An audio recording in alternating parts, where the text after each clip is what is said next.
ಶಿವನ ಅದ್ಭುತ ದೇವಸ್ಥಾನಗಳಲ್ಲಿ ಒಂದಾದ ಈ ಆಲಯದಲ್ಲಿ ಪ್ರತಿ 12 ವರ್ಷಗಳಿಗೊಮ್ಮೆ ಶಿವಲಿಂಗಕ್ಕೆ ಸಿಡಿಲು ಬಡಿಯುತ್ತೆ. ಹಾಗಾದ್ರೆ ಈ ಆಲಯ ಎಲ್ಲಿದೆ ಗೊತ್ತಾ?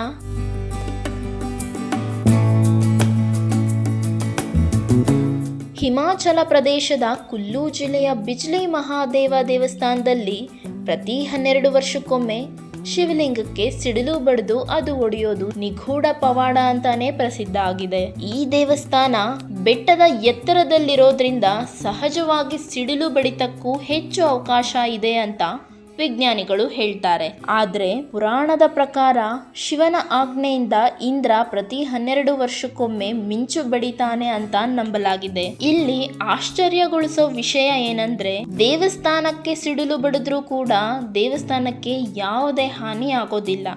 ಆದ್ರೆ ಗರ್ಭಗುಡಿಯಲ್ಲಿರೋ ಶಿವಲಿಂಗ ಮಾತ್ರ ಸಿಡಿಲಿನ ಹೊಡೆತಕ್ಕೆ ತುತ್ತಾಗುತ್ತೆ. ಶಿವಲಿಂಗ ಒಡಿತಾ ಇದ್ದಂತೆಯೇ ದೇವಾಲಯವನ್ನ ಕೆಲವು ದಿನಗಳ ಕಾಲ ಮುಚ್ಚಲಾಗುತ್ತೆ.